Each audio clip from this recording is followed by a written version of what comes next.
Hi everybody, Kyle Goth here from GoatFilmReviews.com and the Goat Film Reviews YouTube channel. And I've got another first reaction for the new Scott Derrickson film based on the Joe Hill story, The Black Phone. Scripted by C. Robert Cargill. I want to give a shout out to him because he's a guy I follow on Twitter. He's freaking awesome. This right here is...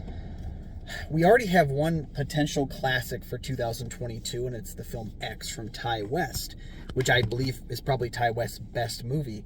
And now we have, I believe, a second potential classic horror film for 2022 with The Black Phone.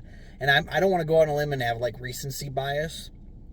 I think there's at least the potential that this is Scott Derrickson's best movie. I would have to revisit a few of his that I haven't seen in a while, but this is a tremendous adaptation of the Joe Hill story. It's one of the Joe Hill stories I haven't read, so I don't know the basis of the story as much, but it is scripted in such a way that running at 1 hour and 45 minutes, it doesn't feel like it's too long for a short story, or too short to really cover the tale itself. I like that this is a movie that takes its time, because the trailer kind of presents us with the general conceit of our main character. But we get a little bit of time before that to really establish the characters, the themes, the plot that's going forward. And it's a fairly simple plot, sure. But what it does really well is that we're given all of our setup very early on in the film. We're given all of our characters early on in the film.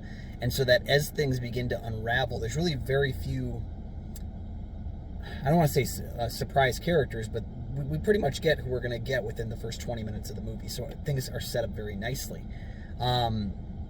And really coming out of it, the only thing in my head that I can think of is there's a few moments of general nitpicks. These are things that didn't take me out of the movie, but things that I would have given feedback to, had I been in the editing bay.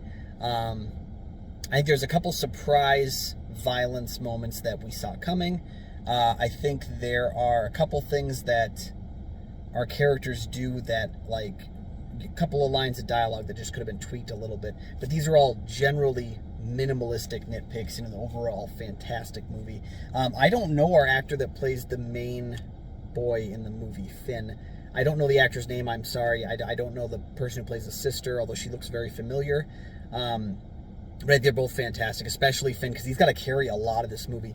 We talk about these like central performance, like where one person is really the main focus of the movie and they're in one location for a lot of it.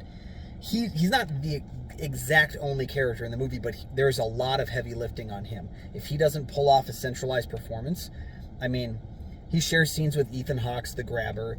He shares scenes early on in the film with his sister and father. Jeremy Davies is another fantastically underutilized actor in this film.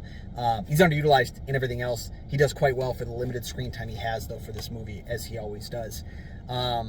Jeremy Davies is very good at playing people that we want to respect and like, but we can't. He was Oppum in Saving Private Ryan. And yeah, he makes a lot with a little bit of screen time like he does there. But yeah, our main two kids, the actor who plays Finn has to do a lot of heavy lifting because he shares some scenes, but he's essentially in this bunker talking on the phone and moving around for, I don't know, 60-70% of our narrative is based around that. And I think that's a lot to put on to a young actor's shoulders, and he does very well with it.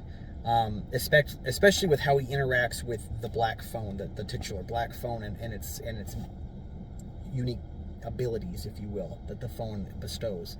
Yeah, just fantastic. I love this kind of conceit too, where Joe Hill is very good at a phrasing that he uses for his kind of specially gifted people isn't The Shining, like his father Stephen King would use, but he has this kind of thing called inscapes from Nosferatu that he references, which is special abilities that are triggered by totems. And I do think that there's a lot of that in this film, is that his sister definitely has some sort of gift, and he may have some sort of gift too. That's generally hinted at that he's also somewhat, like, there's a reason that he's able to access the phone in the film, and it's really cool how it's done in the movie. And it goes back to, again, like the potential parent thing. They talk about their mother maybe having these abilities too. So there's a lot of really great character piece work done in the film that, if this didn't involve being stuck in this horror realm, you know, for the latter chunk of the movie. That first opening part would be quite entertaining. It's just a coming of age story. It's a violent film. It's not a happy movie, although there are some moments of where I think Derrickson makes really good use of, not comedy.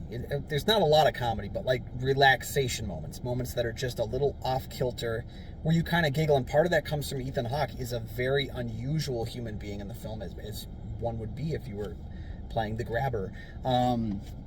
Is that he plays the grabber with kind of like a really sick, twisted sense of comedic timing as well, where I think he's able to, some of the things he says just kind of put you in this mood of like, that's creepy, but it's also just really weird. And it kind of makes, I don't want to say it makes you giggle, but it kind of like relaxes you, because you've just been hit with a big scare. You can kind of come down off that scare and get ready for the next one without having that sense of dread being too overpowering, because I think that would be a dangerous thing to have with this movie.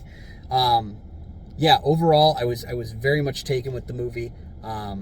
Yeah, so much to like. I'm going to have to put my thoughts down in a review, but I was really, really excited about the film. One thing I want to say, though, if you are a person going to the movies, shut the hell up when the movie's going on. I gave up a seat so that this couple could sit together in the movie, and this guy proceeded to frickin' annoy me for the entire 2 hours of the movie.